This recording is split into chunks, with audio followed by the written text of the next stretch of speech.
Every stone they moved should have been impossible.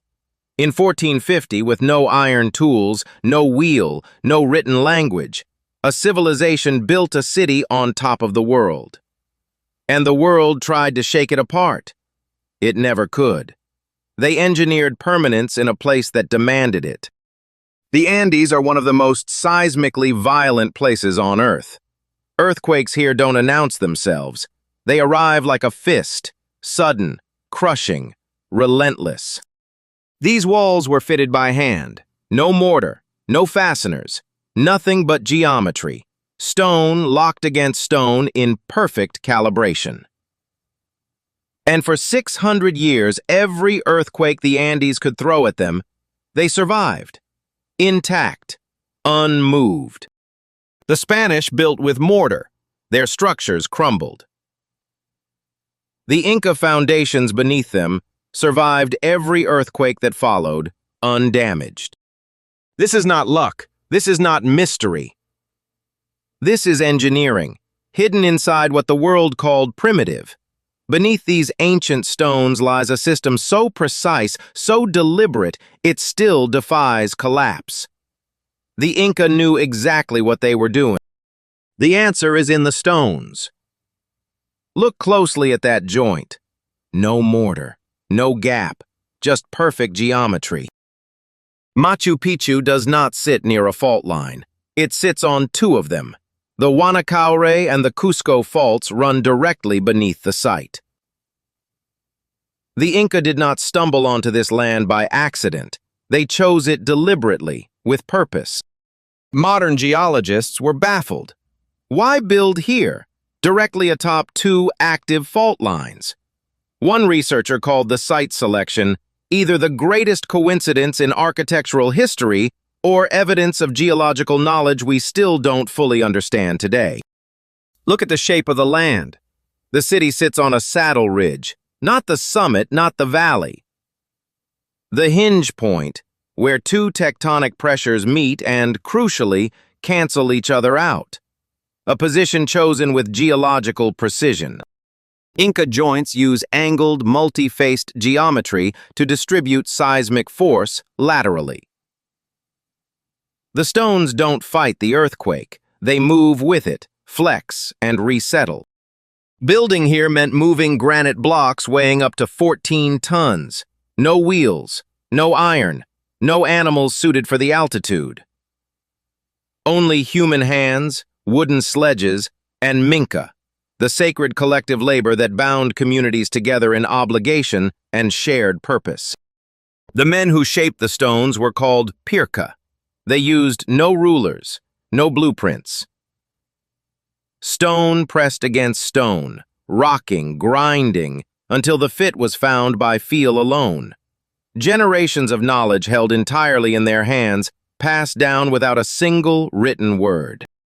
Here is where something strange appears. Look closely at the joint between stones. The faces are not flat.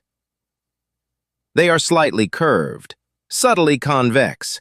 A detail that looks at first glance like imperfection, but it is anything but. Across the entire site, this curvature appears again and again. Not in some walls, in all of them. This is not imprecision, this is a deliberate pattern. When Spanish architects first documented Inca construction, they were dismissive. No mortar, curved joints, irregular polygonal shapes. They called it crude, barbaric even. They assumed the Inca simply lacked the precision to build any other way. Spanish masons worked with absolute confidence. Mortar, flat-faced stone, the proven methods of Seville and Rome. They built cathedrals directly atop Inca palaces. They were certain they were improving on whatever came before. In 1650, a major earthquake struck Cusco. The ground moved. The city screamed. Spanish buildings collapsed into rubble. The Spanish buildings, mortared, precisely jointed, cracked and collapsed. The Inca walls beneath them stood without a single stone displaced. The Spanish had built their entire civilization upon a lesson they refused to read. Surveys beneath the terraces reveal deliberate alignment. Ashlar blocks placed along granite fracture lines that naturally dissipate seismic energy. This wasn't fortune, it was geotechnical selection. In a conventional mortared structure, an earthquake delivers shear force, horizontal energy the wall cannot absorb. Rigid mortar resists. Until it doesn't. When the bond breaks, it breaks catastrophically. The wall doesn't flex, it fractures and fails. Now watch the Inca wall under the same force. The stones shift and slide against each other, their curved faces acting like ball joints. The energy moves through the wall instead of breaking it. And when the shaking stops, something remarkable happens. The stones fall back into place. Gravity and geometry do what mortar never could. They make the wall self-healing. Study the most complex stones, some with 12 interlocking angles. Each face fits a different neighbor. Remove any single stone, and the surrounding ones lock it back from 3 directions. This is not just fit, it is mutual capture. These multi-angle stones appear most densely in the most critical structures, temples, royal chambers, the Intihuatana platform. The Inca placed their most sophisticated engineering exactly where failure would be most catastrophic. That was no accident. That was mastery by design. The engineering goes deeper than anyone expected. 60% of Machu Picchu's construction is underground. 16 drainage channels, subsurface retaining walls, and crushed granite fill acting as a flexible buffer between bedrock and the city above. The Andes don't just shake, they flood. Saturated ground amplifies seismic damage catastrophically. The Inca's drainage network wasn't merely civil engineering, it was earthquake protection. Keep the ground dry, keep the ground stable. 2 threats, 1 elegant solution. Every layer of this city, the geology, the curved joints, the corners, the drainage beneath its floors, points in the same direction. But here is what remains unanswered. How did they know? What revelation guided their hands? No written records, no architectural manuals. The Inca transmitted engineering knowledge through quipu, knotted strings, and direct apprenticeship. Yet beneath Machu Picchu lies a drainage infrastructure so precisely engineered it absorbs seismic energy like a modern shock absorber. That knowledge lived in hands, not paper. Some researchers believe the Inca understood seismic behavior not through theory, but through centuries of watching. They built what failed, then built differently. The Pirca carried that memory, in their hands and in every stone they laid down. Modern seismic engineers analyzed those curved, irregular, mortar-free joints, the features the Spanish called primitive.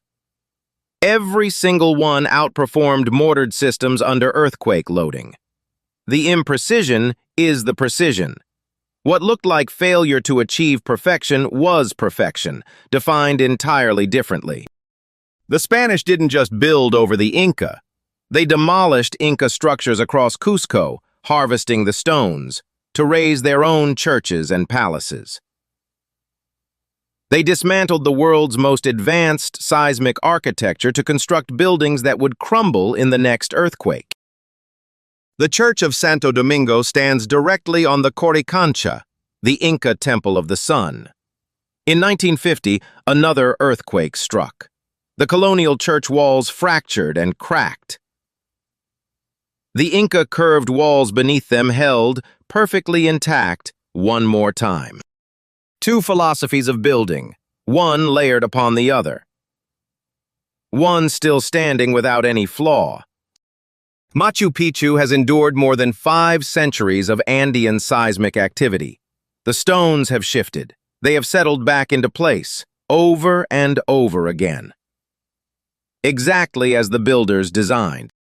Today, architects studying earthquake-resistant design examine Inca stonework not as a curiosity, but as a proven model. Seismic isolation, allowing a structure to move with the ground rather than resist it. The Inca engineered this solution in the 1400s. We spent 400 years dismissing them as primitive. We are only now beginning to comprehend what they already knew. The real question was never whether the Inca possessed the sophistication to build Machu Picchu. It's whether we possess the sophistication to understand how. The next earthquake will come. The ground will move. And somewhere in the mountains of Peru, 6 centuries of stone will shift and settle back into its place, just as the builders intended. If this shifted how you see ancient engineering, the next episode goes even deeper. The past is far more complex than we were taught.